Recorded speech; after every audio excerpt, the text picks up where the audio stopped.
Baik, Assalamualaikum warahmatullahi wabarakatuh. Bertemu dengan Edi Rawan di sini.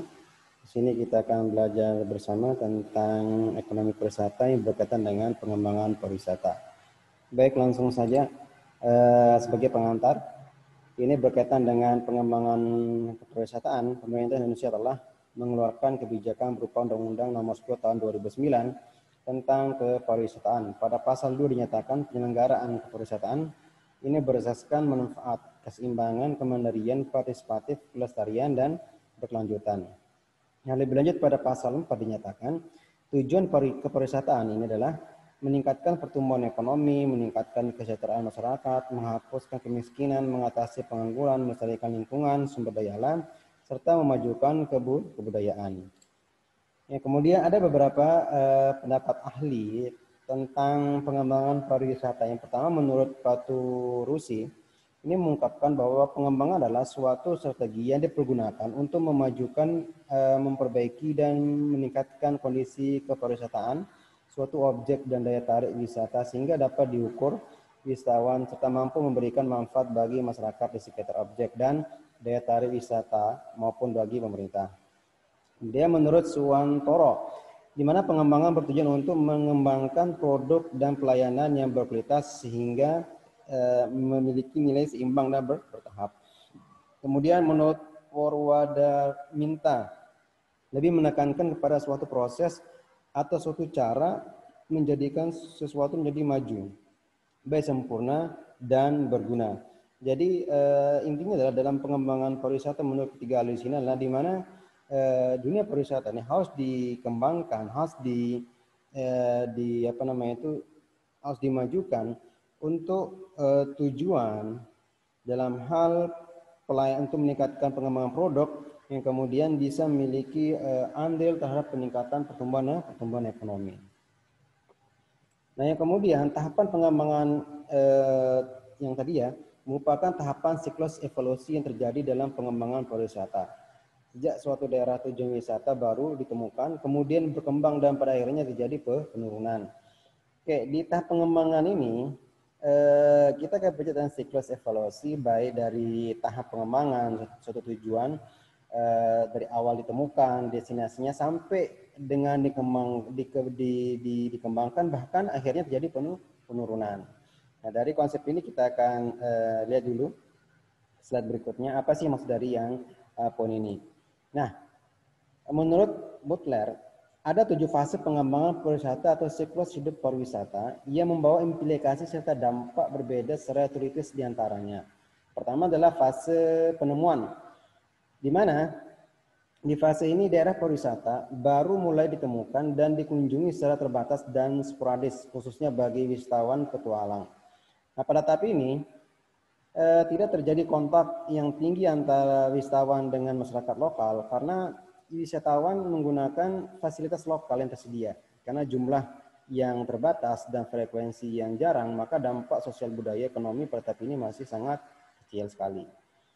Nah, di fase keterlibatan di sini, di mana dengan meningkatnya jumlah kunjungan, maka sebagian masyarakat lokal mulai menyediakan berbagai fasilitas yang memang khusus diperuntukkan bagi wisatawan.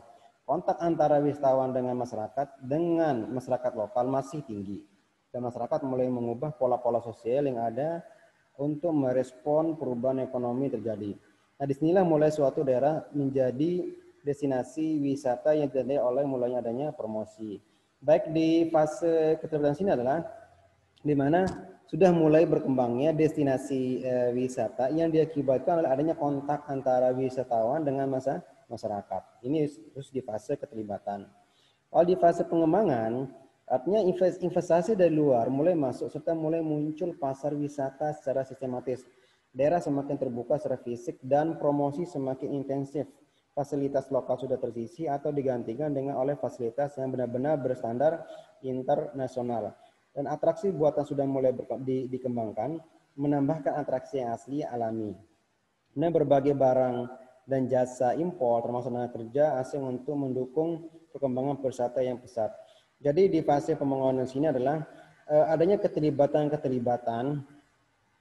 baik dari segi sumber daya alam dan sumber daya manusia di dalam hal investasi untuk meningkatkan dunia pariwisata. Contohnya begini, seperti adanya keterlibatan masyarakat atau keterlibatan pihak-pihak tertentu untuk meningkatkan promosi wisatawan baik di Nusantara maupun di internasional.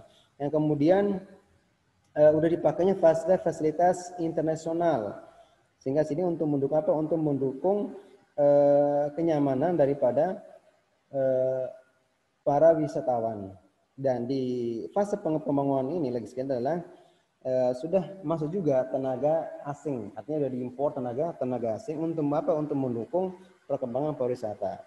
Yang kemudian di fase konsolidasi. Di fase konsolidasi ini, pariwisata sudah dominan dalam struktur ekonomi daerah, dan dominasi ekonomi ini dipegang oleh jaringan internasional atau major chains and franchises ya. Dalam jumlah kunjungan wisatawan masih naik, tapi pada tingkat yang lebih rendah, pemasaran semakin gencar dan diperluas untuk mengisi fasilitas yang sudah dibangun. Artinya fasilitas lama sudah mulai ditinggalkan. Jadi di fase konsolidasi ini adalah di mana fasilitas lama ini sudah mulai ditinggalkan untuk membenahi daripada pengembangan pariwisata. Kemudian di fase kestabilan. Di fase ini adalah di mana kapasitas berbagai faktor sudah terlampaui, artinya adalah sehingga menimbulkan masalah ekonomi seperti sosial dan lingkungan. Artinya kalangan industri sudah mulai bekerja keras untuk memenuhi kapasitas dari fasilitas yang dimiliki, khususnya dengan mengharapkan repeated guest dan wisata konvensi atau bisnis. Pada fase ini atraksi buatan sudah mendominasi atraksi asli alami. Artinya citra awal sudah mulai luntur dan destinasi sudah tidak lagi populer. Baik di fasilitas kenalan inilah membicarakan tentang di mana sudah mendominasinya atraksi-atraksi buatan, sedangkan atraksi alami sudah mulai ditinggalkan atau sudah mulai luntur. Ini di fase kestabilan. Kalau di fase penurunan, di mana fase ini wisatawan sudah mulai beralih ke destinasi wisata baru atau pesaing, dan yang tinggal hanya sisa-sisa, khususnya wisatawan yang hanya berakhir pekan. Artinya banyak fasilitas pariwisata sudah beralih atau dialihkan fungsinya untuk kegiatan non pariwisata, sehingga destinasi semakin tidak menarik bagi wisatawan. Partisipasi lokal mungkin meningkat lagi terkait dengan harga yang merosot turun dengan melemahnya pasar. Destinasi bisa berkembang menjadi destinasi kelas rendah atau secara total kehilangan jati diri sebagai destinasi wisata. Baik, di fase penurunan ini adalah membicarakan tentang di mana dunia wisata mulai turun, udah mulai merosot dengan melemahnya pasar. Artinya di sini adalah destinasi wisatawan sini sudah tidak lagi diminati oleh para pecinta wisata, dan secara total kehilangan jati diri sebagai destinasi wisata. Nah, di fase peremajaan ini membicarakan tentang perubahan secara dramatis bisa terjadi.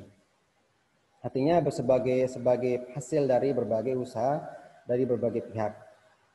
Ini membicarakan tentang menuju perbaikan atau peremajaan, di mana peremajaan ini bisa terjadi karena inovasi dan pengembangan produk baru, atau menggali atau memanfaatkan sumber daya alam dan budaya yang sebelumnya.